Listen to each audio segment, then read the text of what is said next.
के मौसम में किसी भी प्रकार की आपदा से निपटने के लिए नूरपुर प्रशासन पूरी तरह से है तैयार। एसडीएम गुरसिमर सिंह ने कहा, नेशनल हाईवे नदी नालों के किनारे रह रहे प्रवासी मजदूरों तथा अवैध खनन पर रहेगी विशेष नजर।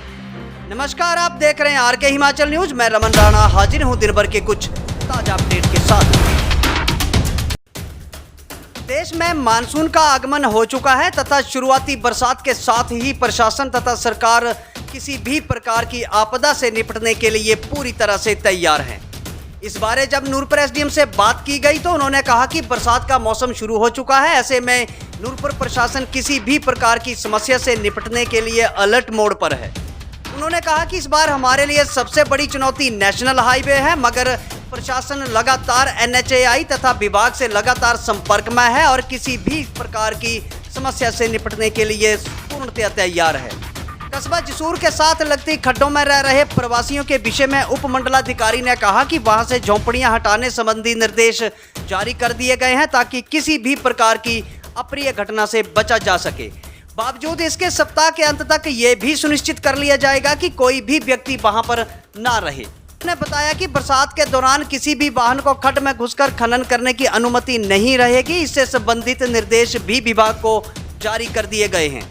नूरपुर की जनता से अपील करते हुए एसडीएम गुरसिमर सिंह ने कहा कि पहाड़ों में भारी बारिश के चलते नदी नालों में भी अचानक पानी भर जाता है, इसलिए नदी नालों से दूरी बरसात का मौसम हमारे आ ही गया है। एक जो फर्स्ट मानसून के शावर्स हो गए हैं और उसके अंदर हमने पाया है कि कुछ जगह पे, जैसे कि जो NH का मेन हाईवे है, वहाँ पे कई जगह पे हमें प्रॉब्लम्स आई हैं, लेकिन हमने इस चीज़ को इंश्योर किया है कि हम फास्टली, मतलब जितनी स्पीड हो उससे हम ये सारे इश्यूज को रिजॉल्व कर सकें। जैसे कि कहीं कच्ची नालियों का इशू है या कहीं ड्रेनेज का इशू है, तो हमारी जो टीम है वो रेगुलरली और कंपनी के साथ टच में है, NHAI के साथ, और वी आर इंश्योरिंग कि जो भी ये छोटे छोटे इश्यूज हैं ये जल्दी से जल्दी रिजॉल्व हो जाए। सर, देखा गया जैसे जसूर है, जसूर खड्ड में जो है झोंपड़ी वाले बसे हुए हैं, तो पिछली बार भी ऐसा घटना घटी थी, इस बार क्या तैयारी? जसूर के लिए हमने पिछले हफ्ते ही हमारी जो पंचायत और हमारे जो रेवेन्यू के हैं अधिकारी, उन्होंने नोटिस दे दिया है सारे लोगों को कि जो भी खड्डों के आसपास बसे हुए हैं वो खड्डों से उठ जाएं, और हम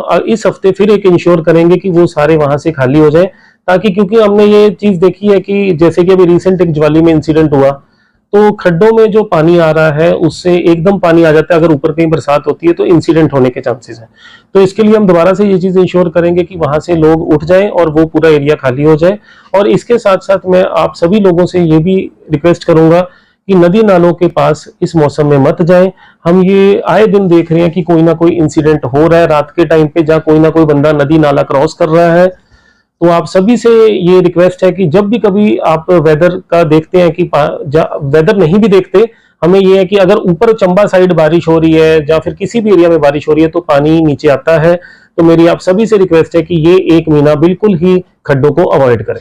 सर, इसमें कई ट्रैक्टर वाला जो होता है, जो खड्ड का मटेरियल है उसको उठाने में जुटे रहते हैं। देखिए, इसमें हादसा होने की इसके लिए भी बिल्कुल निर्देश दे दिए गए हैं पुलिस और माइनिंग डिपार्टमेंट दोनों को, कि भाई ऐसा कोई भी पाया नहीं जाना चाहिए, कोई भी ट्रैक्टर नहीं पाया जाना चाहिए, कोई भी आदमी नहीं पाया जाना चाहिए। और इसके लिए हमने पंचायतों को भी निर्देश दिए हैं कि वो अपनी तरफ से भी लोगों को इन्फॉर्म करें ये चीज के बारे में कि खड्डों और नालों के बीच में कोई ना जाए।